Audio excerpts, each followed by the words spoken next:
Yo, what's good, Josh? Your boy 52 Games here. Welcome back to another Warframe video. So today's guys, we're here to talk about the blood mommy, the Shikshi, Wikshi, Mekshi, Dastardly Demon, the Undying Temptress, the claws of reckoning and arousal.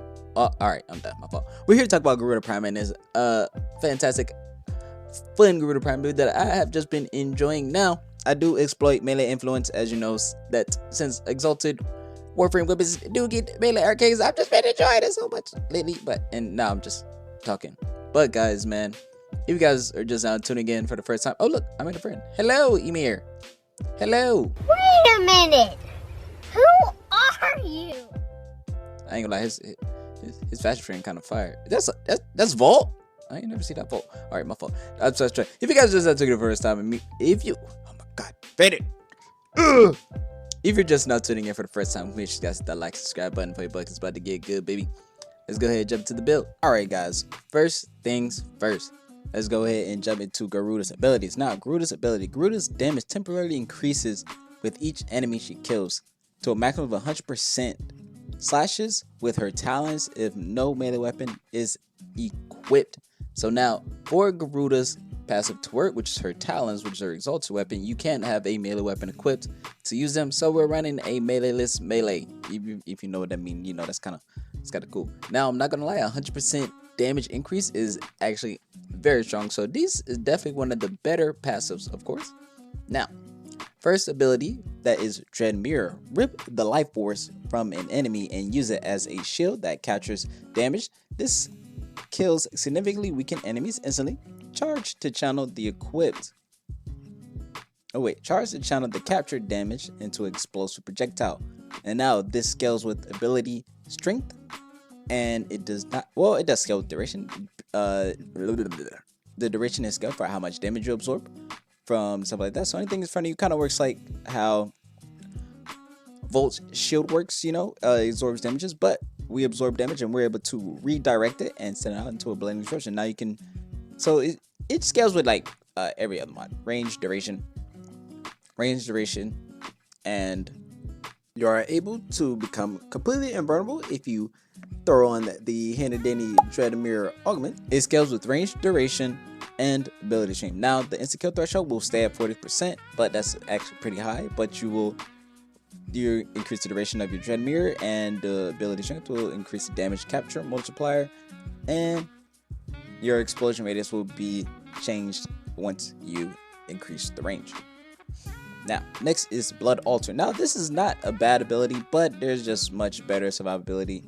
There's just a better survivability abilities out there than Blood Altar that just do better healing. But to be honest, you don't need too much healing, so I don't use this at all. So I did subsume this out, and I decided to go Zata's Whisper just for a guaranteed super insane damage boost. Or you can go Roar, whichever one you prefer. But I just wanted Zata because for this build, we're doing lots and lots of explosions. Maybe lots of explosions, but it's not a bad ability. This does scale with ability strength and range, which is very, very nice, along with duration. So you can scale out everyone. So there's lots of ways that you can go ahead and build Garuda, but definitely stick around there. Now, she's not on the squishy side. She's actually quite tanky. So I definitely recommend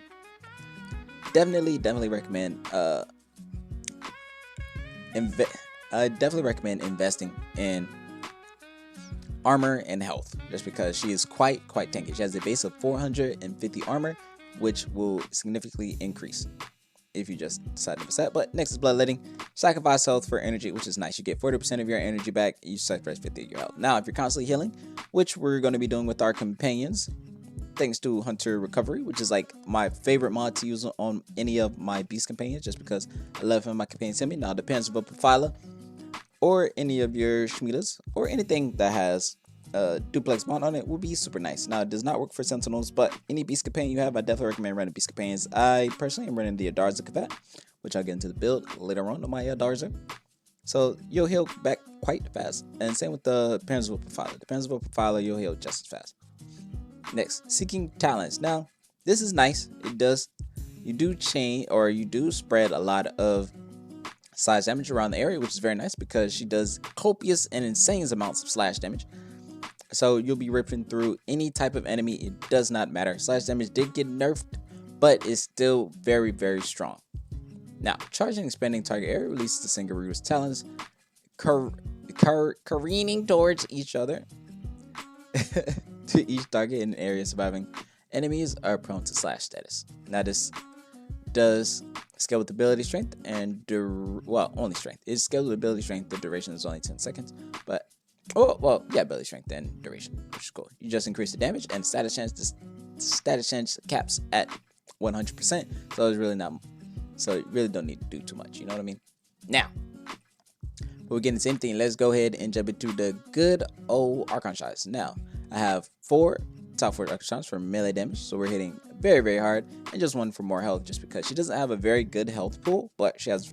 All right, guys, let's go ahead and get into the build, guys. So this is the main build that I'm running. I'm running Still Charge, Prime Sure-Footed, Blind Rage, Prime Continuity, and this is a Umbral build. Adaptation, Dread Ward, and Umbral Intensify, along with Arcane Blessing and Arcane Guardian. That we have lots of health to sacrifice for bloodletting, but we always have energy, so it doesn't really matter. So, but it's just very nice to have, you know what I mean? Because bloodletting is just that good. We really never really run out of energy. But next we have Sawdust Whisper and Dread Ward, giving us a whole bunch of void damage, baby. But yes, is running all the Umbra mods. Now, I need to form one more time, but I don't know how to get it. I'll need one more Umbra forma, to be honest, just so I can max out Umbra Intensify. But besides that, guys, that is that's really the build for this. As you guys see on the previous Chroma build, please you guys check that out. If you guys want to just look up top, it's right there. Next we have 100 munitions, galvanized chamber. This is for our Soma Prime. We're just running primary dexterity, but this is my Soma build. Super, you know, to start state of the art standard, you know. But you could change some things out. You can switch out 100 munitions for like, I don't know. You can change 100 munitions for something better, for sure. Like go heat damage or anything like that, But I just like having slash damage. Just it goes along with it. Next we have secondary dexterity as well on our Kubanukor, just for more melee damage. We hit super hard, just a little bit of minute, but this is my Kubanukor build. Ribbonless as well, Hornet Strike, Bullseye, Pestilence, Galvanized Shot, Prime Meter Charge, Galvanized Fusion, Prime Target Cracker, and Frostbite. 6 secondary dexterity melee, we don't have one. We're going Xenorook. You can go pretty much anything you want, but I just, that doesn't bother me. Now, for our build, we're going Sacrificial Steel. We're probably gonna have the Umbra form or probably just regular form. But Sacrificial Steel will take Strike, Shocking Touch, Volcanic Catch, Vicious Frost, Organ Shatter, Blade Rush, and Prime Pressure Point. And for the stance, I have chosen Malicious Raptor. Oh shit, my bad. Dreamer's Wrath and Melee Influence.